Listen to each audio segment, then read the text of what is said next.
একটু কষ্ট করে যাবেন, দেখেন একটু দেখেন আপনি দেখেন।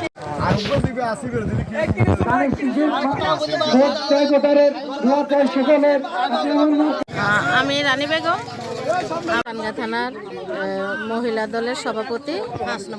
আমি 5 নং ওয়ার্ডের এরশাদ ভাইয়ের ক্যাম্পেইনের জন্য বের হয়েছি।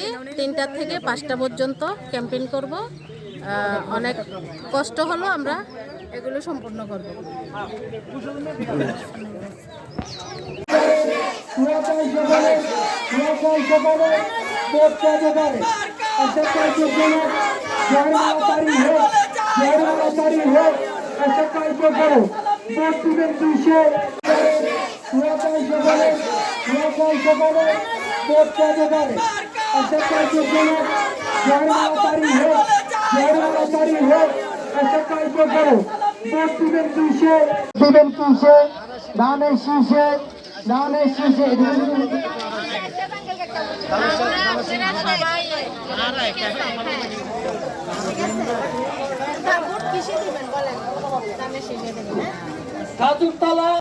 আমি মহড়া বিএনপির আহ্বায়ক।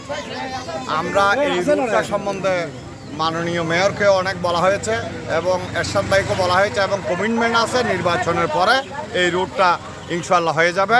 এবং আমরা এই এরশাদ ভাইয়ের পক্ষ হয়ে, দানের শীষের পক্ষ হয়ে, মহড়া বি ইউনিটের পক্ষ হয়ে এই আজকের গণসংযোগটা বি ইউনিটের মধ্যে আমরা এই এলএল কাল স্কুল হয়ে, বাণী মিলন হয়ে, এই হিন্দুপাড়া হয়ে, আমরা মুলইবাজার হয়ে কাপ্তাই রাস্তা মাথা গিয়ে শেষ করব।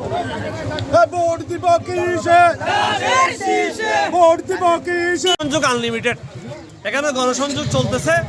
আমি হচ্ছে মহড়া বিএনপির সম্মানিত সদস্য সচিব এবং উনি হচ্ছে আমাদের মহড়া বিএনপির সম্মানিত আহ্বায়কের এবং সদস্য সচিবের নেতৃত্বে আমরা এরশাদ ভাইয়ের পক্ষে আমরা নির্বাচনী প্রচারণা অব্যাহত রাখবো যতক্ষণ পর্যন্ত 12 তারিখের পূর্বে 10 তারিখ যেদিন বন্ধ হবে সেদিন আমাদের প্রচারণা বন্ধ হবে। তার আগে আমরা প্রত্যেকের ঘরের ডোর টু ডোর গিয়ে দানের শীষের পক্ষে ভোট দেওয়ার জন্য সবাইকে উদ্বুদ্ধ করব।